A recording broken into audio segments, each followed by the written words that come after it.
It's time now to review headlines in today's newspapers. And of course, we'll start with This Day newspaper, This Day on Saturday, where the lead story says, support Tinubu to tackle insecurity, poverty.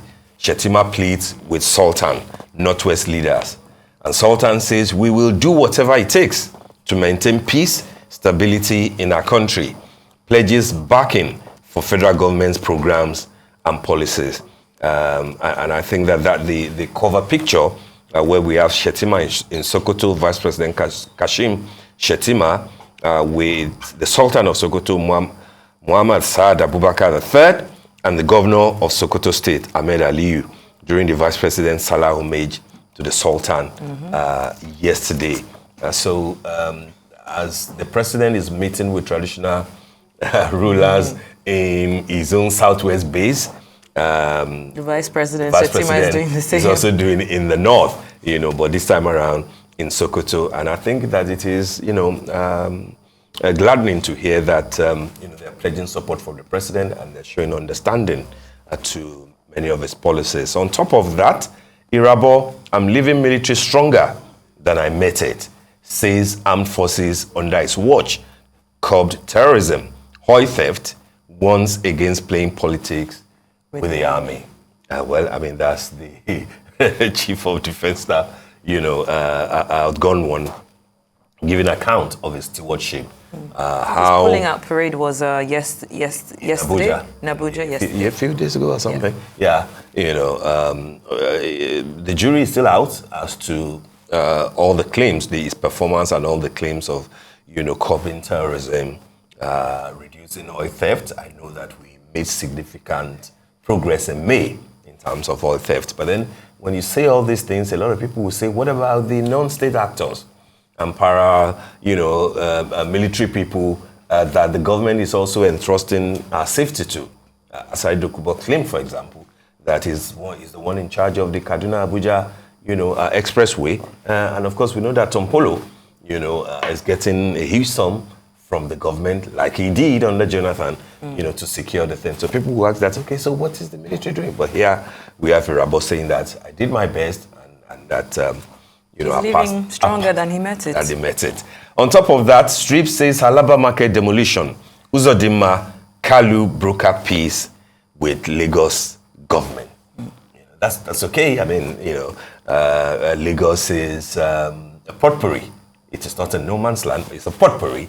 And it is good that we're talking peace and togetherness and all whatnot. On top of the masthead, in army shakeup, Lagbaja approves appointment. It's still this day on Saturday. In army shakeup, Lagbaja approves appointment of new GOCs, COM members. That's a story on page 9 of the paper. And similar to that, 8 states, that's on the window, 8 states get new police commissioners, IG summons officers who ran over handcuffed man in Edo with police car. I think that's an important story. Yes. I saw that clip on social media and it didn't look good at all. Very harrowing. Okay, should we quickly look at... let's look at the Vanguard. Okay, let's look at the Vanguard then. And I think that there are a number of interesting stories here. The cover one says Tinubu's presidency in 30 days, increased hardships, rising hopes. Nigerians will enjoy later. That's Abdul Razak, the governor of Kwara State, who spoke on behalf of all the other governors when they met at a reception for Asiwaju Bola Ahmed Tinubu in Lagos. It was hosted by Governor Babajide Sanwo-Olu. And on top of that, no kudos to Tinubu yet, but nobody will be worse than Buhari. That's Hakim Baba Ahmed. He advises president on ministerial appointment. That's a story on page 19 of the Vanguard. Interesting. He gives hard-hitting interviews, doesn't he? And he said, don't give any kudos yet, but we know that it is unlikely that anybody will be worse than, and former president Tinubu. Former President Buhari. Of course, Tinubu is the new president. Asiwaju himself. Right here. A few other stories. I will broker enduring peace between Igbos and Yoruba in Lagos. We saw that in this day too. That's the governor of Imo State, Uzodinma, saying that. Buhari's confession. That's a story on page 12 up there on the window, Buhari's confession on oil subsidy.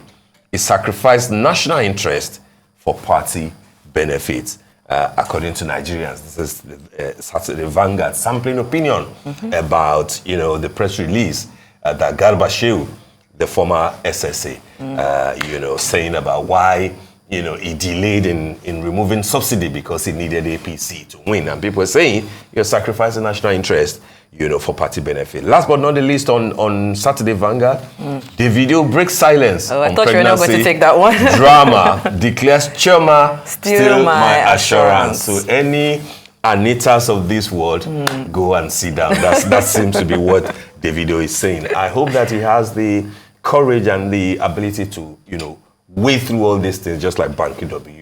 Was able obviously. to. I mean, he's currently in Portugal. He performed yesterday at Afro Nation, his first performance since all of this controversy. And a lot of people are saying that it's actually been his best performance so far. So it looks like videos, right? Yes, so it looks like he thrives in controversy. But let's take our last paper here, the Guardian. All right.